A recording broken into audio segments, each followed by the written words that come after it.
responsibility dexterously. Free health camps are also being organized. An anemia eradication program has been started by the ECOL movement this year in the rural areas for the benefit of thousands of women.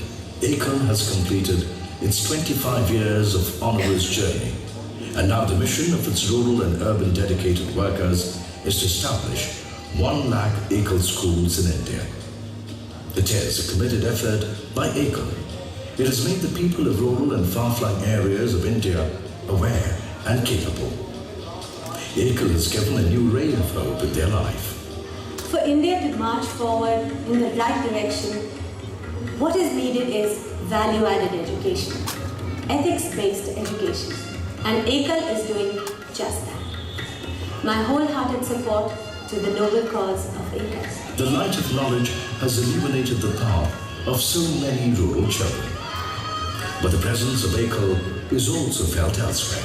The modern welfare Indian can never imagine that there are people who are even deprived of the basic amenities of life. Come, join, and give a helping hand to the ECOL movement for building a literate, healthy, and capable India.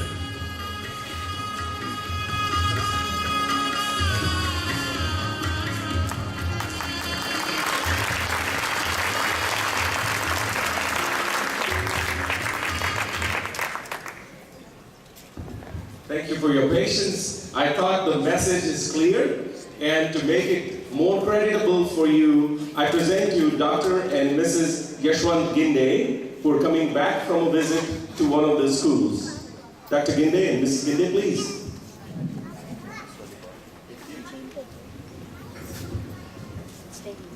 Namaste. It is long waiting for me to come to this place because I have been trying to see ECOL Vidyalaya somewhere in India for a long time. The day came on December 18, 2013, and we were happy to see a village in a place called Nandoshi, which is about 50 miles from Pune. It took more than 3.5 hours to reach Pune, but soon after reaching, we entered the school, and we were given one of the best welcome we have ever entertained. They treated us like a god in the form of Atithi Deva Bhava. They performed our puja, put tilak on our forehead, and gave a bouquet of flowers. Thereafter, we saw the teachers introduce ourselves to her, and we told her to start the school, which always starts with a prayer. The kids were ready for the prayer. They started chanting Om in unison about 10 times. Thereafter, they said Gayatri Mantra in flawless Sanskrit for 5 times. Thereafter, the girls sang Saraswati Vandan in a beautiful way, praising the goddess of knowledge and wisdom and arts, Goddess Saraswati. Thereafter, the teacher came and asked us if we have a question for the students.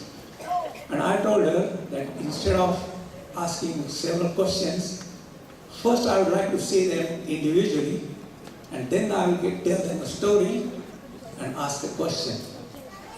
One by one, the student came in front of us with folded arms, saying, Jai Shri Ram. Then the boy will tell his name, his age, and what grade he is in. I was so impressed with his presentation, I put forward my arm and I told him, "De darling, give me 5. All this conversation in that place was purely in Marathi, no Hindi or no English. One by one, the boys came. Just to make it a little more fun, I started moving my hand right to left so that they will miss the target. That made the kids laugh. Later on, all the crowd joined to tell the kid how not to miss the target and give us a target. After that, it was my turn to tell them a story and ask a question. I told them a simple story. The story goes like this. I told the students, just imagine on the tree in front of you, on the branches of the tree, there are about 100 birds sitting there. And mean hunter comes with a big gun, bam, he shoots 10 birds. The 10 dead birds fall down on the ground. Question to all the students is, how many birds left on the tree? I told them this is not simple mathematical question. This is a trick question, so think as long as you want. When you have the answer, come to me and give me the answer. Within less than 10 seconds, almost all hands went up. And all the boys started coming to me, giving the answer in my ear. They would whisper, number 90. And I would tell them, that's a wrong answer. So it went on and on, 90, wrong answer, 90, wrong answer. Finally, an 8-year-old boy who was far away, like a backbencher, he raised his hand and I asked him to come and give the answer.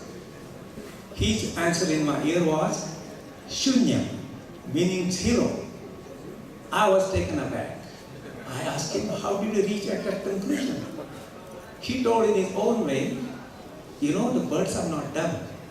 When they heard the loud noise, they all flew away.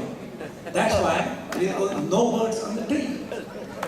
That's the first time I ever heard a correct answer, because I have been asking that question for scores of children all over in this Tampa as well as in India. That was a fantastic answer. After that, all the boys and girls started dancing. The girl in the center was telling the story of the animals in the jungles, like parrots, monkeys, coyotes, tigers, elephant, etc. And other boys will go around in circle, saying the same thing. This was a fantastic display of ingenuity and creativity. After that, we had a slight conversation with all the children. We had a group photo, and it was time to move on to the next step, which was visit to a temple. The temple was about half a kilometer away from the school. When we went there, we had another reception there, again in the same age-old tradition of Atithi Devo Bhava, with Aarti, putting kumku on our forehead, and they gave a flower. Thereafter we went to the temple. It happened to be the 7th day of Datta Jayanti, very precious day for most of the Maharashtrians. Then we performed puja there, and then we were told this was the lunch break. We had a delicious vegetarian lunch in an old Indian fashion way, sitting on the cross-leg position and eating with a God-given fork and knife, our fingers. Afterwards, we went inside the school, and second batch of students from other villages were already there. And we talked to them in the same way as we treated the first group, and each of them introduced as usual, and we then gave some sweets which I bought from Pune. After this, the elder people in the town asked us whether they had some time to listen to their problems. They told us in short that having an outdoor school is not a problem except in rainy season. There are not very many places where they can hold school, holding as many students as they have. And the number of students is increasing every year. So they were wondering if Ekal could consider building a permanent school there, hall of which could also be used for mass wedding, which is very common practice nowadays. Afterwards, we had farewell discussion with the villagers, and one of the villagers, as we were ready to go, he told me, when you came to Mandosi, you came as our guest, now you are leaving as our friend. And I thought that was the best compliment anybody can get. So in short, I would say, our visit was very fruitful. We met very happy, healthy, giggling youngsters, very dedicated teachers, and a large army of volunteers. Most of the volunteers have full-time job, but they find somehow time to help get the school going. The presence of school in the area has brought all the villages together, and children are eager to learn, and all they need is help from us. One of the reasons I went to See, the school was, anytime I mentioned the word Ekal school, any city, including Pune, Mumbai, they never heard of the thing called Ekal school. And when I tell them that I have sponsored some school, immediately they will ask me, are you sure whatever you give the money goes to the right place? Or does it go to the pocket of some middleman or some politician? And I told them, 90% of the money that Ekal receives goes to the teacher education and school supplies. Just about 7% goes to the administration. I do not know of any such organization comparable to what we are doing here. So what I feel is, these students are eager to learn, and all they need is help from us. So I'm recommending to all of you, one and all, to be as generous as you can, open your hearts, and sponsor as many schools as you can.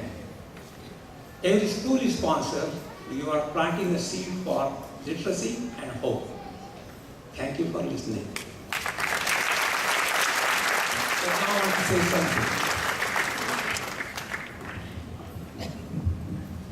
Anyway, I agree with his idea of so asking everybody to sponsor schools, but I have a better idea, I think.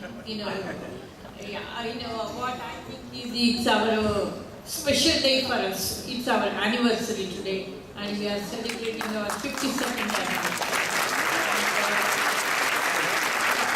And for that, we thought we'll sponsor 10 more schools today as our gift to the Ekal public.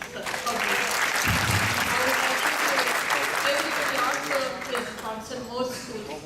It will help the education of the children in India. Thank you. Thank you. Cannot say more, Mrs. Ginde and Dr. Ginde. Let's have maybe another 51 more anniversaries. Thank you. So we really appreciate your patience, and as you can see, now I present to you the children